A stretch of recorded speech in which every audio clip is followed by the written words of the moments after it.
Once upon a time, there was a village called Okeoro. This village, known for its simplicity and charm, had always been a place of peace. The fields were fertile and forests were dense, and the people were content. But among all its blessings, Okeoro's most captivating jewel was a girl named Iyunola. Iyunola was not just beautiful, she was the kind of beauty that seemed to belong to a different realm. Her skin was like porcelain, her eyes sparkled like the clearest of sapphires, and her hair cascaded in waves of golden silk. The villagers would often pause their daily routines just to catch a glimpse of her as she walked through the village square. The young woman's beauty was matched only by her pride and arrogance. From a young age, Iyunola had been praised endlessly, and it wasn't long before she believed she was superior to everyone around her. Her grace and charm won the admiration of all, but her disdainful attitude turned this admiration into a source of resentment. The villagers' praises fell on deaf ears as she dismissed them with a wave of her hand, convinced that she was destined for something far greater than her humble village. Despite her arrogance, there was a peculiar charm to Okeoro that Iyunola seemed to embody. The village was a tapestry of traditions and warmth. The marketplace bustled with merchants selling everything from fresh bread to handcrafted designs. Children played in the streets, their laughter ringing through the air. The village's main gathering place was the old oak tree in the center of the square, a symbol of the community's unity and strength. One day, as Iyunola strolled through the market, she saw the villagers going about their daily lives, each face wearing a smile. Yet, she felt a pang of dissatisfaction. To her, their contentment seemed dull. She longed for something beyond the borders of Okeoro, convinced that her beauty and brilliance were meant for greater stages. As Iyunola passed by a group of village elders discussing the upcoming harvest festival, she overheard them speaking of a grand contest in the neighboring city of Shiriri. It was said that the festival was not only a celebration of harvest but also a competition where beauty, talent and grace were showcased. Iyunola's heart skipped a beat. This was the opportunity she had been waiting for, a chance to prove herself beyond the confines of Okeoro. The day after hearing about the festival, Iyunola announced her decision to leave Okeoro to participate in the contest. The villagers, though sad to see her go, supported her choice, believing that her departure was a chance for her to grow beyond her pride. They wished her well, showering her with gifts and blessings. Iyunola's departure was marked by a grand farewell. The villagers gathered to bid her farewell, their faces a mix of admiration and sadness. Iyunola, however, could barely mask her excitement. She saw their good wishes as mere acknowledgement of her inevitable success. As she left the village, the journey to Shiriri took several days. The paths were arduous, winding through dense forests and over rocky hills. Despite the challenges, Iyunola's confidence never wavered. She was determined to reach the city and prove her worth. Shiriri was a city of grandeur and sophistication. Its streets were lined with marble buildings, and the air was filled with the scent of exotic spices and flowers.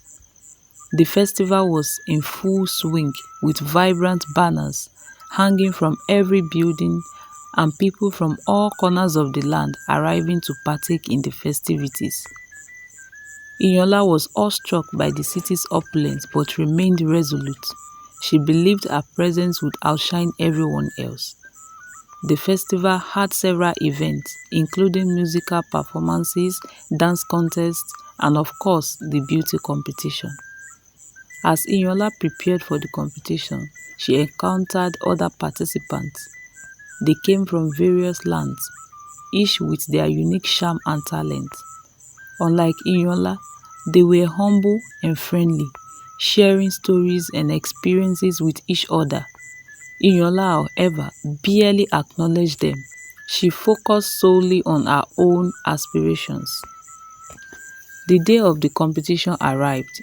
The grand hall, where the event was held, was filled with spectators and judges. Iyunola took the stage with an air of confidence that bordered on arrogance. Her performance was impeccable. Her grace, beauty, and elegance captivated the audience. But as the competition progressed, Iyunola began to notice something strange. The other contestants, despite their diverse talents and backgrounds, were greeted with genuine applause and admiration. The judges' faces were kind and attentive, and the audience's cheers were heartfelt. Iyunola, on the other hand, found herself receiving polite claps and forced smiles. It was as though her performance, though flawless, was met with a detached appreciation. The realization struck her like a bolt of lightning. Her beauty alone was not enough to win the affection and admiration of others. She had relied too much on her appearance and not enough on connecting with people. As the festival drew to a close, the results were announced. Iyunola did not win the coveted title.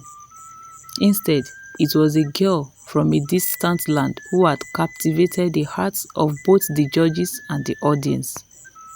Iyunola's disappointment was palpable, but it was not the loss that hurt her the most. It was the realization that her arrogance had cost her the genuine admiration she had sought. In the quiet of her lodgings, Iyunola sat before a mirror. She saw her reflection, her beauty still radiant, but her eyes were different. They no longer held the same spark of pride. Instead, they revealed a deep introspective sadness. The mirror seemed to reflect not just her physical beauty, but the emptiness that had grown within her. That night, Iyunola made a decision. She would return to Okeoro, not just as the beautiful girl who had left, but as someone who had learned the true value of humility and connection. Upon her return to Okeoro, Iyunola was greeted with warmth and curiosity.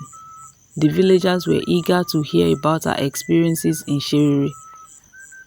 As Iyunola recounted her journey, she spoke not just of the festival but of the lessons she had learned. She shared her realization about pride and the importance of valuing others for who they are, not just for their admiration of oneself.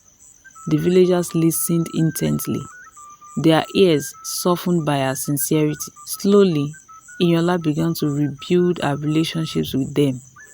She engaged in the village's daily activities with genuine interest, offering her help and support wherever it was needed. Her once dismissive attitude was replaced by a newfound appreciation for the simple joys and the people around her. The harvest festival arrived, and Iyunola played a central role in the celebration. Her involvement was no longer about showcasing her beauty, but about contributing to the community's joy and success. She helped organize events, participated in traditional dances, and shared stories of her journey.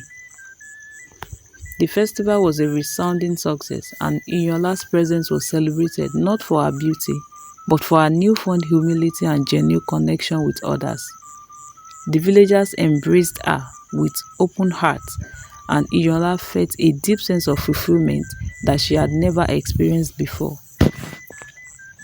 Years passed, and Iyunola grew into a respected and beloved member of Okeoro. Her beauty remained, but it was no longer the focal point of her identity. The villagers admired her, not just for her appearance, but for her character, kindness, and the wisdom she had gained through her experiences. Thank you for watching, and don't forget to subscribe.